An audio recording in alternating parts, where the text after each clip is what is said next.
Hey, it's Adam Sewell, MD. Welcome to Section 5.2 of the Microplastics Toxicity Training, certified by the Microplastics Health Alliance. In this segment, we're going to explore how to reduce microplastic exposure through clinical counseling and targeted lifestyle changes. Reducing exposure isn't just a wellness tip, it's a frontline medical intervention. If the patient is still being exposed to plasticizers like BPA, phthalates, or polystyrene particles, no detox strategy will hold.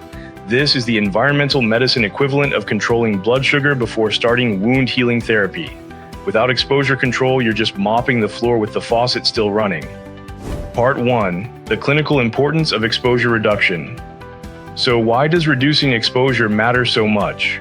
Clinical reference, Rudel et al., 2011, published in Environmental Health Perspectives, conducted a dietary intervention study showing that when participants ate freshly prepared food stored in glass or stainless steel, urinary BPA levels dropped by 66% in just 3 days.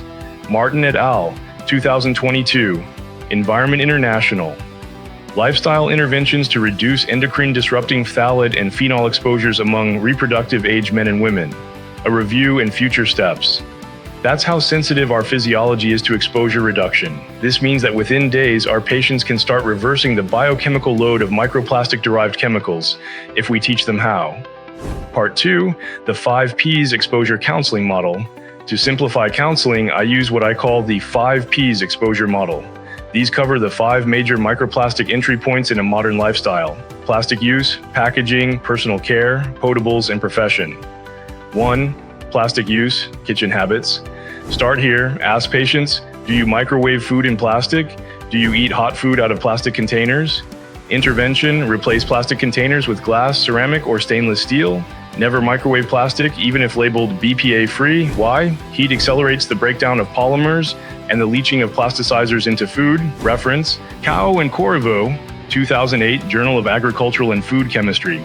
Demonstrated that significant BPA migration occurs from polycarbonate bottles at elevated temperatures, reporting BPA levels between 228 and 520 micrograms per liter after 6 days of water exposure at 70 degrees Celsius. 2. Packaging, food sources. Patients who rely on processed or packaged food are often consuming microplastics unknowingly. Intervention, minimize takeout in plastic clamshells. Avoid canned foods lined with epoxy resins and choose whole foods packaged in paper or compostable materials. Tip, advise patients to open packages and transfer to clean containers immediately. Even cold deli meats can leach plasticizers if left in the wrapper. 3. Personal care products. Ask, do you use products with fragrance, long ingredient lists, or exfoliating beads? These are red flags. Intervention. Switch to phthalate and paraben-free cosmetics. Avoid microbeads in exfoliants and polyethylene-based creams. Reference, Guo and Cannon, 2013, Environmental Science and Technology, identified phthalates in over 70% of tested personal care products. 4th, potables, drinking water and beverage habits. One of the most overlooked sources of microplastic exposure is bottled water. A 2018 study led by Orb Media and SUNY Fredonia, published in Frontiers in Chemistry, found microplastic contamination in 93% of 259 bottled water samples from 11 brands across 9 countries. Intervention. Encourage filtered tap water from carbon block or reverse osmosis systems. Avoid drinking from plastic bottles, especially when exposed to heat. Car, gym. Reference, Kosuth et al., 2018, Frontiers in Chemistry. Average of 325 plastic particles per liter in bottled water. 5th profession, occupational exposure. Ask about workplace materials. Do they work with synthetic textiles, PVC piping, plastic equipment, or industrial solvents? Intervention, provide OSHA-aligned PPE guidance and encourage breaks in clean air environments.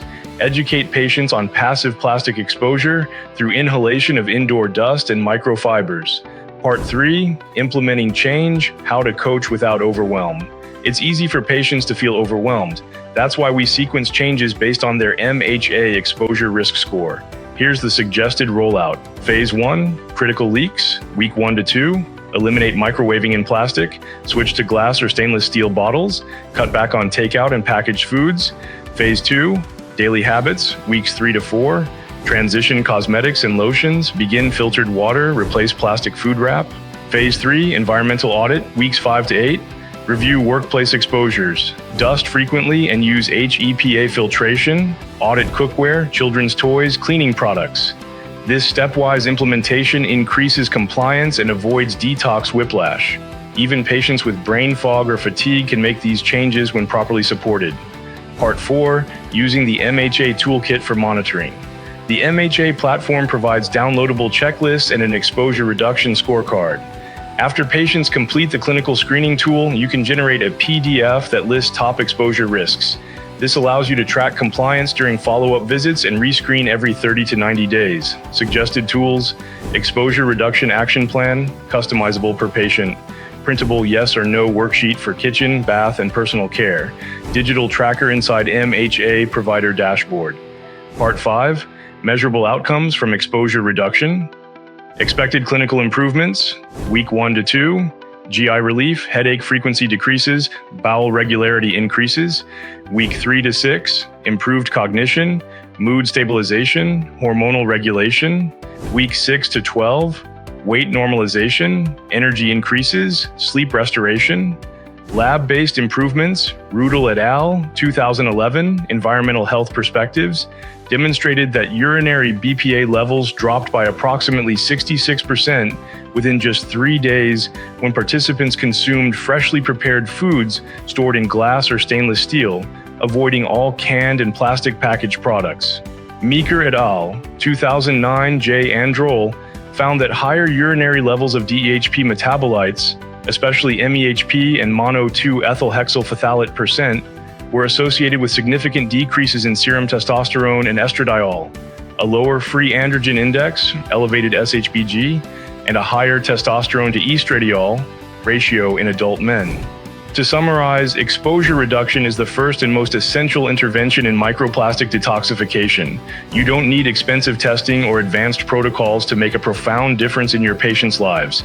You just need structured counseling, repeatable tools, and patient accountability. Use the 5 Ps model to focus your history.